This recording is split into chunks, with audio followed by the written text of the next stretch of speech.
Welcome to the Super Over. I'm Jarrod Kimber, and today I have with me Ed Rainsford. I just want to know, obviously, no one expected Zimbabwe to win this game.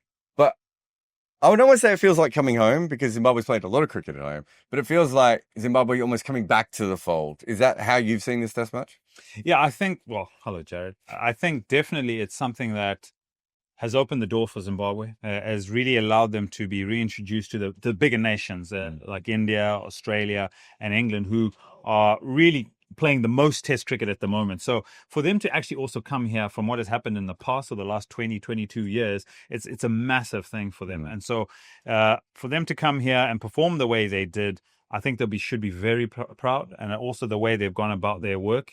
I think the one concern was obviously their batting, and they showed that, you know what, even against a very good bowling attack, they were able to bat really well. They'll probably be a little bit disappointed with how their bowlers go because that was probably their strength. But overall, I think it's a fantastic opportunity for them to come here and show what they're capable of doing and announce themselves to the British public. We were on air when Brian Bennett made his 100, and you struggled to find your words. And you're not a man who struggles with words, let's be honest. You're not a man who struggles with words, but you struggled to find the words because it meant a lot to you to watch a young Zimbabwean make 100 in England, didn't it? Yeah, the thing is that a lot of these players have gone through such a difficult time, and the administration in Zimbabwe have really turned the game around. They've turned around the fortunes of these players, and they've given them such an opportunity, and given them the opportunity to come to places like this. And a lot of things have gone on behind the scenes to allow this opportunity to happen. So when all that hard work comes to a fall and a young player goes out there and gets 100, I mean, it rewards everybody, even myself, who I'm not playing, but I feel like I was playing. I feel like I was so close to a Brian Bennett, or almost on his shoulder, and everybody that's in the change room. And there's a whole host of emotions there. So Zimbabwe cricket have done a phenomenal job, and these players have done a phenomenal job. But to score 100 against England, I mean, it's just remarkable. And yes, I do struggle to find the words to actually paint the picture of what it can mean for everybody back at home, for Brian Bennett, for Zimbabwe cricket, and this group of players who actually genuinely want to do well in international cricket. Where to from here? We've heard so much story about how much cricket they're playing at the moment. We see younger players coming through. Obviously, you've got players like Blessing in the middle. We've got a couple of older guys as well. Where to from here? What do you want for Zimbabwe? I just want them to keep getting better. I want them to have more and more opportunities. After this, they have an unofficial test against South Africa. South Africa prepares for the World Test Championship final.